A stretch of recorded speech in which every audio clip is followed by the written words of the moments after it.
Dalek story that I absolutely freaking love. How wild is that?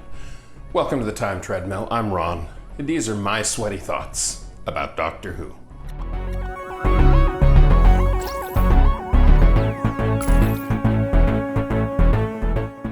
The 25th season of Doctor Who kicks off with arguably the best Dalek story since Genesis of the Daleks. And that's not hyperbole. This is an absolutely brilliant story. And unlike some of the other 7th Doctor stories that I adore, which are kind of weird and might not appeal to everyone, this one, any Doctor Who fan, even a casual fan, will thoroughly enjoy this story. It's set in 1963 in and around Totter's Lane and Coal Hill School, and it creates an explanation for why specifically the Doctor was there in the first place at the start of the series, which is a brilliant way to set up a story.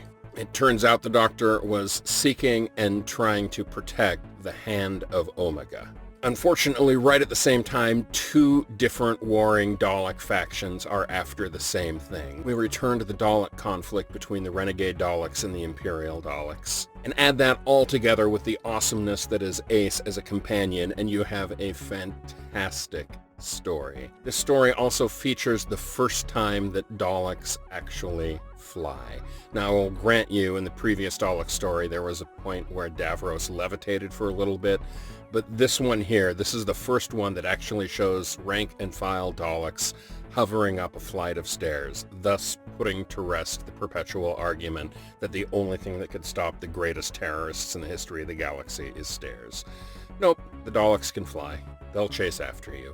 Oh, this is so good, and the perfect way to celebrate the year of the 25th anniversary of this program. There's even a smiling nod to that moment. Part in the story where Ace turns on a TV, and it's the BBC announcement that leads into the premiere of the very first episode of Doctor Who, which of course implies that the television show Doctor Who exists in the Doctor Who universe, which is perfectly timey-wimey, wibbly-wobbly, and I love it. And there are so many other great nods and moments throughout the program. The 7th Doctor has reached his full stride, and his darker, more manipulative side is beginning to appear. Ace gets her first tour as a full-fledged companion, and she is amazing. I mean, heck, behind the scenes, this even has my favorite assistant floor manager, Val McCrimmon, working on the shore.